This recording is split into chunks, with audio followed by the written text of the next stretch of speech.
My husband cheated on me and said that his wallet was stolen at the hotel. But when I searched his bag, I found a pack of contraceptives. A few months ago, on a regular Monday morning, I was in the midst of our hectic routine, preparing our 3 kids for school. At 8, the hustle was interrupted by the loud ringing of the phone. I wondered who could be calling so early. The caller ID displayed an unknown code, sparking my curiosity even more. "Hi?" I answered warily, holding the phone to my ear. To my astonishment, it was my husband, Mark, on the other end. I couldn't help but wonder why he was calling when we had just spoken the night before. Mark works for a small advertising agency, and his call immediately grabbed my attention. I take care of our children and work from home, while he is always on the move, working at a publishing company in the city center. Despite our different schedules, we managed to make a decent living and lived in a charming suburban house with 3 bedrooms and a garden. We were lucky to have a wide circle of friends. However, Mark told me that the previous night, when he went to the hotel lobby to get a coffee, his wallet was stolen. "Please cancel our bank cards immediately and request new ones urgently," he said, sounding stressed. "I've already informed my manager about this, and shall arrange for new corporate cards to be sent to me overnight so I can have them before I leave tomorrow. She's also going to transfer some money to help me through this," he added. "You're usually very cautious with your belongings. Can you explain what happened?" I asked. Unfortunately, I was a bit distracted and left my wallet at the counter while I went to grab some snacks. When I returned, it was gone. The cashier mentioned she was busy with another customer and didn't notice anything unusual. My driver's license was in there too, but the hotel staff are checking the nearby areas. I hope they find it, otherwise I might have to rely on a taxi for today's meeting. "Don't worry, I'll handle the bank cards promptly. I apologize for my mistake, dear. Hopefully, apart from about $900 in my wallet, we won't face any additional expenses. We can replace the other cards gradually. Luckily, most of my things are still in the room, so I'll be prepared for the morning presentation. How are the kids? I miss the times when we were all together," he recounted. 7 weeks ago, I successfully canceled the bank cards before any unauthorized charges were made. However, the wallet containing his driver's license and other non-bank card items had yet to be recovered, so I put that concern aside. Life continued as usual, but I have something important to share today. I came across a statement from Mark's investment account where he manages a separate fund from the inheritance he received after his parents' tragic accident a few years ago. I've always respected his privacy concerning this account, but while searching for our home insurance policy, I stumbled upon a folder containing monthly statements from his personal account. I recalled that the inheritance amounted to around $500,000 following his parents' passing, and I couldn't help but wonder how much it had grown. To my pleasant surprise, it had expanded to over $550,000. While going through the statement, I noticed a withdrawal of $4,500 from the money market account about 7 weeks ago. My curiosity was aroused regarding how he had used that money, so I decided to delve deeper into his money market account.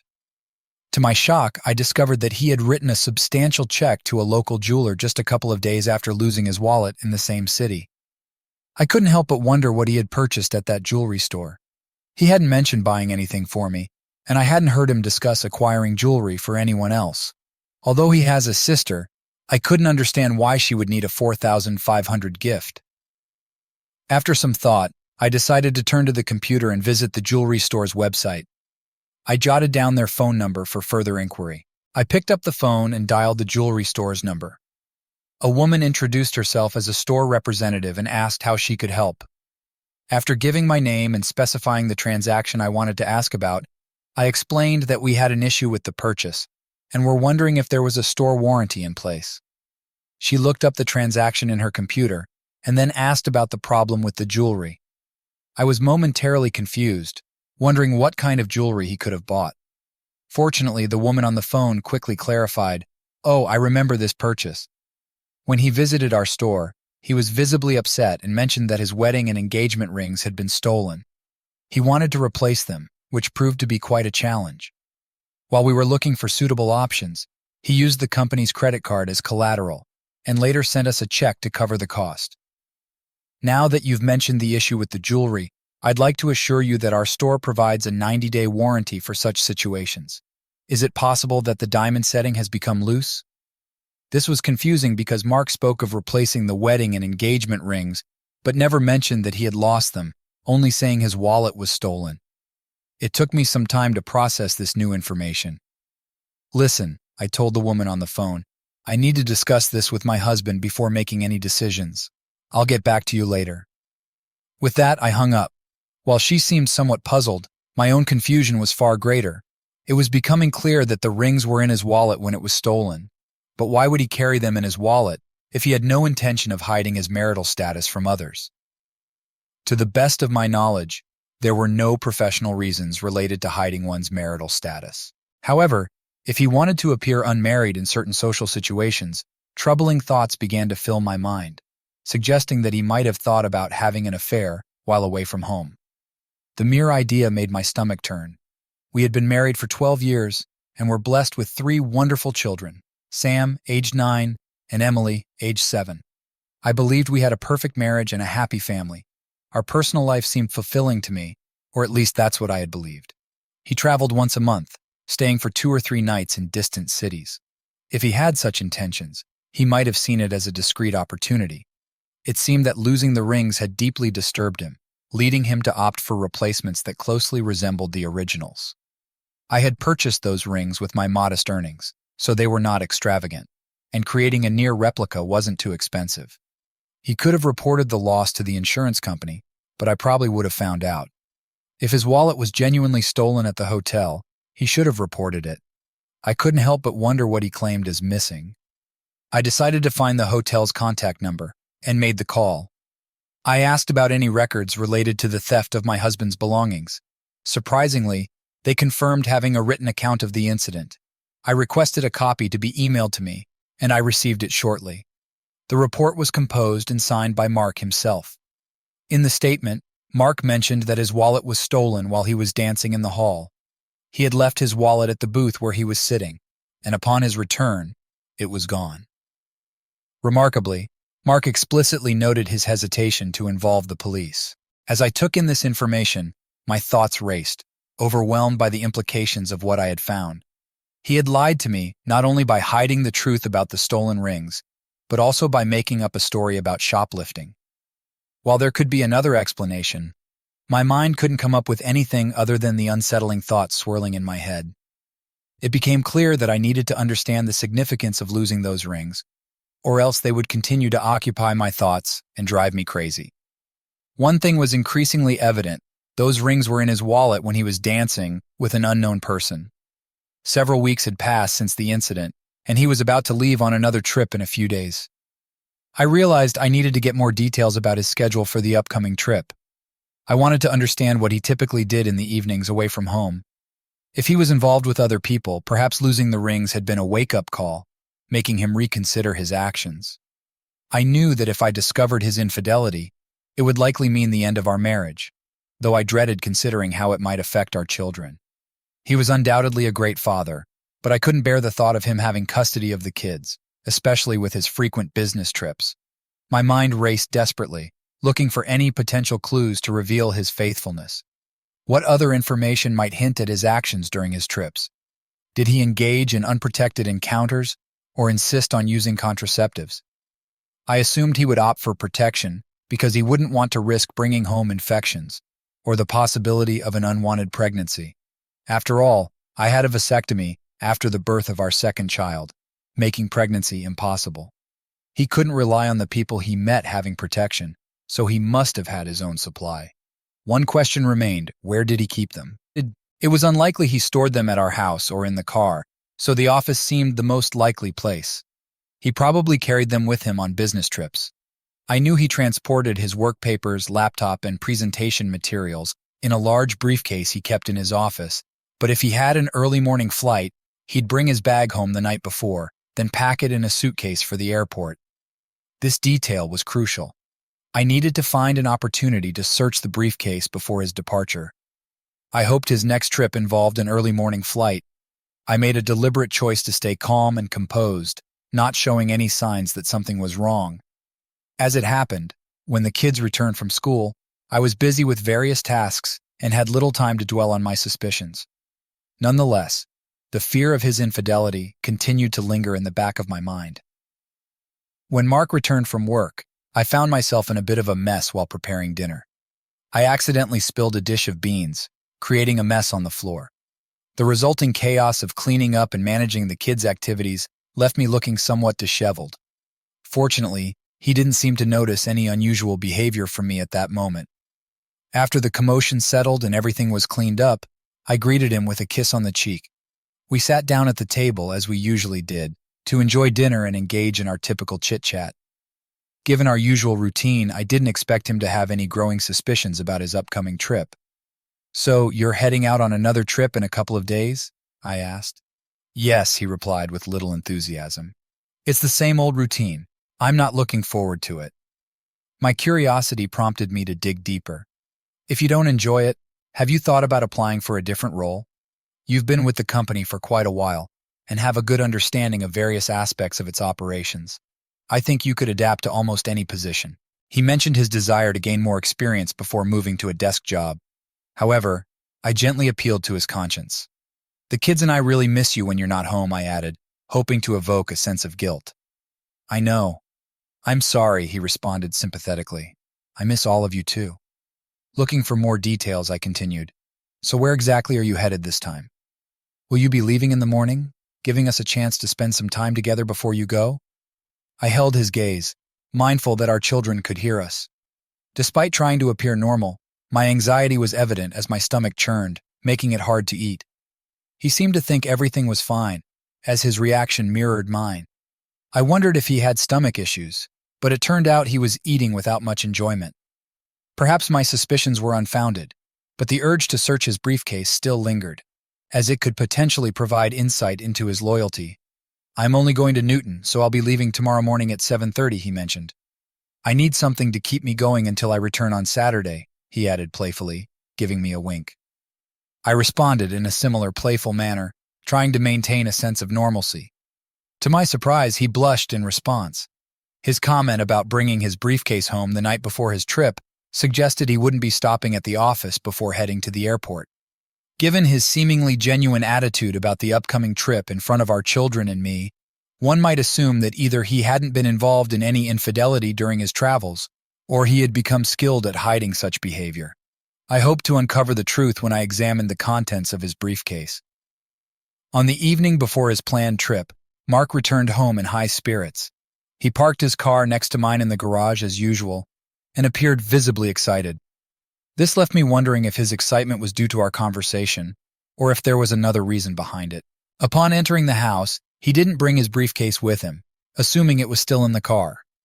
I was busy preparing dinner, so we sat down at the table. He casually asked if I could retrieve his suitcase from the garage after we finished eating. "Sure," I replied, trying not to show any signs of suspicion. "Are you all set for your trip?" he asked, trying to reassure me. "Oh yes, it's a routine trip. My briefcase is in the car, ready for the journey. I'll pack an overnight bag with the essentials." In an effort to maintain a sense of normalcy, I inquired, "Do you have any plans while you're away?" "No, the kids and I will stick to our usual daily routine during the week. Maybe we can plan something family-friendly for the weekend," he replied, showing enthusiasm for the idea. "Sounds good," I responded genuinely. After we finished dinner, he kindly helped me clear the table in the kitchen and loaded the dishwasher. Once we were done, he headed to the bedroom to pack his things, while I made my way to the garage to retrieve his suitcase. Upon inspecting the car, I didn't find the briefcase inside, leading me to believe it was securely placed in the trunk. Expecting this, I had already come up with a plan to access it later in the evening. When I returned to the bedroom with his suitcase, I casually asked, "Do you know where the car keys are? My tire seems to be slowly losing air. If I take it to the station, Steve can fix it right away." For a brief moment, he looked puzzled but then reached for his wallet, handing me the car keys. He suggested, "Couldn't you just use the spare tire? It's meant for emergencies." Taking a firm stance, I responded, "Yes, the spare tire is for emergencies, but we have enough time to properly fix this. I think that's the best option." I hurried back to the garage before he could change his mind. Quickly, I drove his car out of the garage and headed to the gas station owned by my friend Steve from school. Pulling up in front of one of the service bays, I honked my horn to get his attention. Steve noticed me and opened the bay door, allowing me to drive in before closing it behind me. "What's up, buddy?" Steve asked curiously. "My tire was supposed to be fixed here, but I needed some time to check something else," I replied. Sensing that I might have some issues at home, he asked, "Problems at home, buddy?" "Possibly," I admitted reluctantly, opening the trunk and retrieving Mark's briefcase. Placing it on a nearby workbench, I unlocked it. Steve, realizing a customer needed him, simply said, "Well, I've got a customer, so take your time, my friend." Nodding to Steve, he returned to the small shop attached to his station. I began to search the briefcase meticulously, ensuring that I didn't disturb anything. My hands explored the pockets on the lid unnecessarily, and to my shock, I discovered a package that caught my attention. When I removed it, my heart sank as I realized it was an open package of contraceptives, with about 4 pieces missing. My worst fears were confirmed. I carefully placed the package back where I found it and closed the briefcase once more. I put it in the trunk and secured it, just as Steve returned. "Did you find what you were looking for?" "What's going on?" he asked with obvious curiosity. "I'm afraid so," I replied, my voice tinged with a mix of disappointment and sadness. "Mind if I stay here a bit longer? Maybe you could check the tire pressure while I pretend to have fixed the issue." Steve gave me a curious look but complied without saying a word. He truly was a loyal friend. While he attended to the tire pressure, I drove out of the bay and pulled up at a gas station. I filled the tank with fuel, unsure of when I would do that for him again. My thoughts were filled with gratitude toward Steve for his understanding as I made my way back home. As I pulled into the garage, a sense of darkness seemed to envelop my thoughts, and panic began to intensify, fueled by anger and frustration. It was difficult to comprehend how he could betray our marriage, our children, and me in such a manner. Amid the receding emotions, I shifted my focus to planning my next steps. To secure custody of our children, I needed concrete evidence of his infidelity and misconduct. Despite his shortcomings as a partner, I acknowledged his role as a good father. The children deserved a parental figure in their lives, and while visitation rights would likely be granted, my ultimate goal was to gain full legal custody. He will have to explain the reasons behind our divorce to his sister and friends. As I entered the house, I called out from the bedroom saying, "Everything's set. It was just a minor issue with a nail." "Okay, thanks," he replied, still avoiding eye contact. Seeking solace, I went to the kitchen for a drink and then settled in the family room with the kids, who were absorbed in watching a TV show. About 30 minutes later, Mark joined us in the room and sat beside me on the couch. By then, my emotions had settled, but a deep sadness washed over me as I realized our once happy family was soon to be a thing of the past. To my surprise, Mark moved closer and snuggled up to me, whispering in my ear. He asked, "Are you ready for tonight?" After taking a sip of my drink, I replied, "I think so, but I have a stomachache." Mark sympathetically responded, "Oh, that's too bad, honey." Holding on to me, Mark softly said, "I love you," and I instinctively put my arm around his shoulders. Grappling with mixed feelings despite his betrayal, there was still a hint of affection from him. I couldn't help but wonder why he did it. Was it for excitement or a need for more connection than I could provide? I might never fully understand, but what was clear was the damage to my trust in him. We put the kids to bed together, and as he kissed our little angels goodnight, I couldn't help but look at him, knowing that by morning he would be gone. Their young minds were already accustomed to his frequent travels, so their unease was minimal. That night, we were intimate, but it lacked the usual passion. Sensing my distress, Mark asked anxiously, "Is your stomach still bothering you, dear?" I nodded and replied, "Yes, but I can handle it." Desperately hoping he would choose our love and marriage over the upcoming trip, I asked, "Do you really need to go on this trip?" Deep down, I wished it were all just a nightmare that would vanish. He sighed and replied apologetically, "I'm sorry, honey, but this trip is necessary. I'll do my best to wrap things up and return home as soon as I can. I'm really looking forward to the weekend with all of you." With a heavy heart, I sighed and said, "Okay, honey, it's time to get some sleep. You have to get up early for your flight. I'll take a quick shower now so I won't have to worry about it in the morning." "Okay," he replied. While he stepped into the shower, an impulse led me to inspect his suitcase to see what he had packed. Though the clothes on top seemed businesslike, I was surprised to find, upon closer examination, a selection of his most seductive underwear and a small black suit in which he always looked dashing. Respecting his personal space, I carefully returned everything to its place, closed the suitcase, and went back to bed. I couldn't sleep that night, and when I heard Mark moving around at 500 in the morning, I stayed in bed, choosing not to say goodbye as was our custom. I felt a mix of weariness and sadness. Leaning down to give me a kiss on the cheek before leaving, he asked, "Still not feeling well, honey?" I simply nodded, struggling to express the turmoil within me. With the sound of the garage door closing, I finally got out of bed and made my way to the shower. I knew the day ahead would be filled with challenges. After seeing the kids off to school and having breakfast, I turned to the phone book to look for private investigator services in the yellow pages. My main goal was to find an agency with a nationwide presence, preferably in the city Mark was heading to. I reached out to several agencies and eventually found one with a branch in his destination area. I set up a meeting with them for the same morning, hoping they could provide the necessary information. Next on my list was finding a divorce attorney. A friend had recommended a specific lawyer, so I found his contact details and gave him a call. I arranged an appointment for the afternoon, hoping this lawyer could guide me through the challenging process we were about to face. When I arrived at the private investigator's office, I discussed my concerns and arranged for Mark to be watched on the evening he was away. I gave them a photo of Mark and details of his travel route to help with identification. They assured me they would gather photos and compile a report on his activities as soon as his business day was over.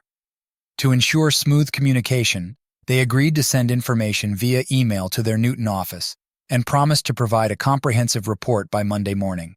Satisfied with their commitment, I made a substantial upfront payment for their services. They informed me they might not be able to capture photographs, but they would try to provide as many incriminating photos as possible. I agreed that it would suffice. My afternoon meeting with the lawyer went as expected. He explained that in our state, divorce follows a no-fault principle, meaning there's no need to assign blame.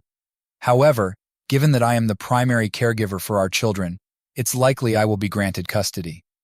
It was important for me to understand that Mark would receive significant visitation rights for our children. Furthermore, our property would be divided equally, with both sides getting an even split of 50. Alimony wouldn't be necessary due to our similar incomes, but since I would have custody of the children, Mark would be required to pay alimony. As for the inheritance he received, it held no significance to me, and he needed to keep it for himself. My main priority was the well-being of our children. I instructed the lawyer to prepare the necessary documents to be delivered to Mark on Monday, citing irreconcilable differences. I also asked him to agree to leave our house immediately upon our divorce. The lawyer confirmed that as the children's guardian, I had the authority to make this request. It was decided that once the children reached 18, we would sell the house, and the proceeds would be divided between us. Leaving the lawyer's office, I felt a sense of satisfaction, knowing that life would move forward for me and the children, while Mark would have to face the consequences of his betrayal. At that moment, I didn't take immediate action concerning our finances, insurance, or other legal matters. I assumed I'd have enough time to address these issues after serving him with divorce papers. Given his inheritance, I believed he wouldn't have to worry about his share of our joint savings. When it was time for school to end, I headed home to catch the bus. On Saturday afternoon, when Mark returned, I kindly offered to take care of his laundry, but he politely declined, saying he would handle it later. I couldn't help but smile, knowing how playfully mischievous I had been. Deep down, I fully understood why he preferred to do the laundry himself. It was crucial for him to keep his extramarital affairs hidden at all costs. Later, as we lay in bed, Mark expressed concern about my ongoing stomach issues and suggested I see a doctor. This has been going on for too long, he emphasized. I playfully responded to Mark, letting him know that I intended to try a new medication recommended by a friend to address my persistent stomach problems. I expressed hope that this would resolve the issue and bring him back to me soon. When we embraced, he whispered that he missed me greatly. On Monday, as the kids left for school and Mark headed to work, I received a call from the detective agency informing me that they had a report ready. I told them I'd be there shortly, and within 30 minutes, I was sitting down with the office manager discussing the details.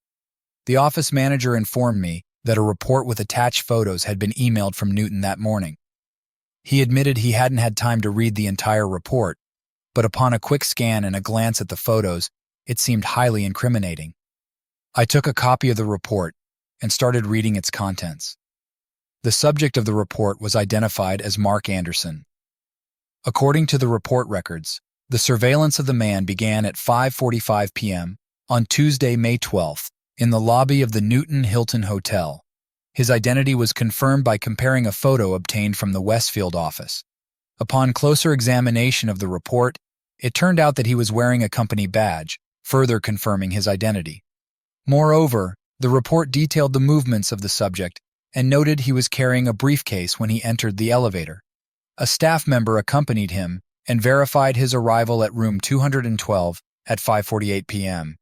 It's important to note that the report emphasized that the subject was alone at that time. Additionally, the report included a photograph labeled Exhibit 1A, showing the subject dressed professionally before entering the room. When looking at the photo, it was clear he still wore rings. Evidently, the photo was taken discreetly using a mobile phone. The report stated that the agents had rented a room across from the subject's room.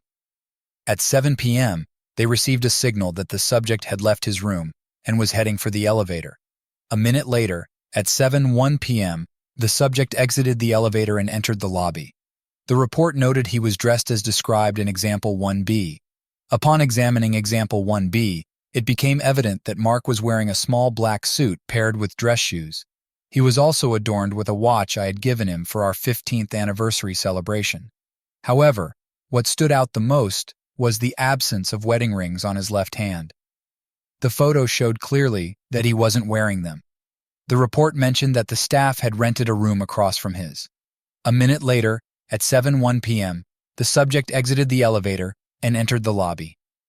The report noted he was dressed as described in Example 1B.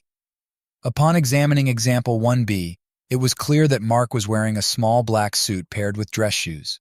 He was also adorned with a watch I had given him for our 15th anniversary celebration. However, what stood out the most was the absence of wedding rings on his left hand. The photo clearly showed he wasn't wearing them. The photo identified as Exhibit 1D displays Mark and a woman in a tight embrace, engaged in a passionate kiss while seated in a booth. The intensity of their connection was clearly visible in the picture.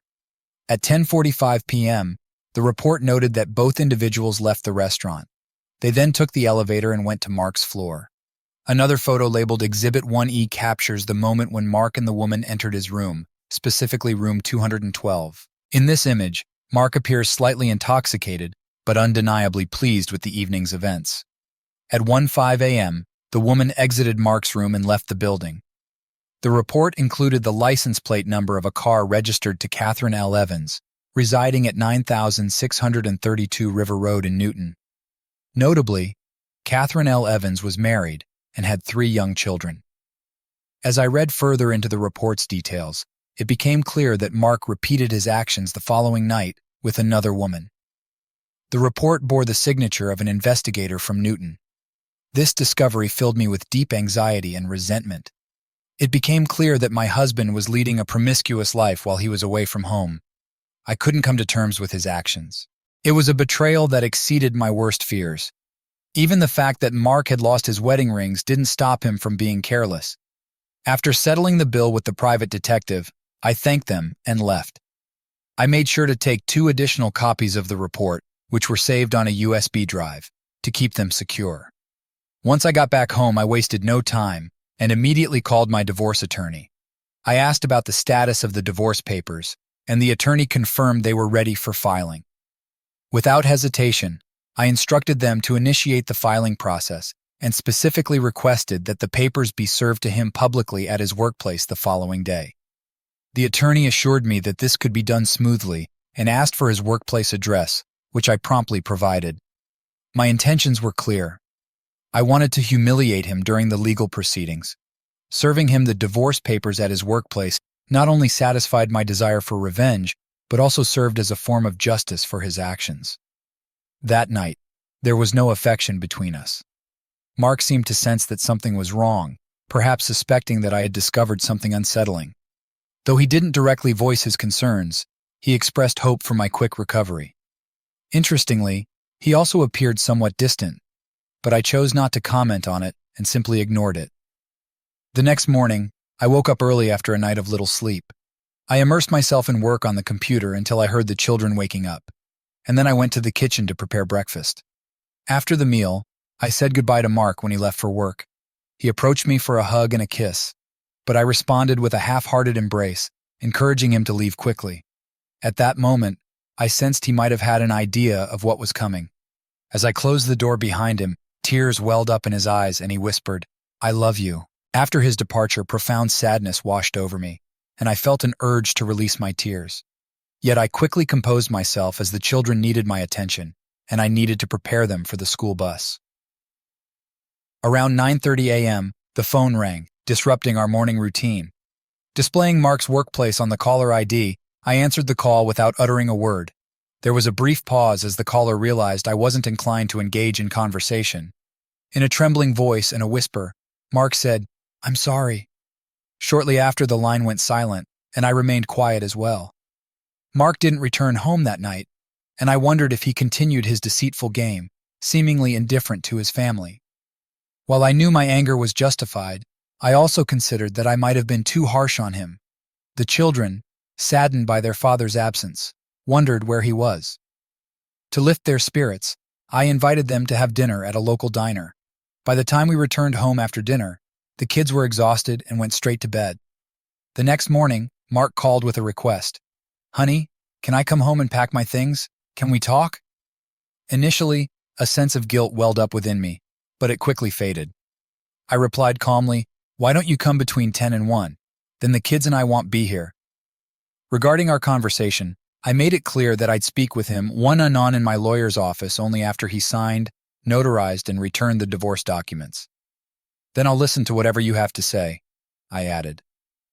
There was a sob on the line before Mark answered, "All right."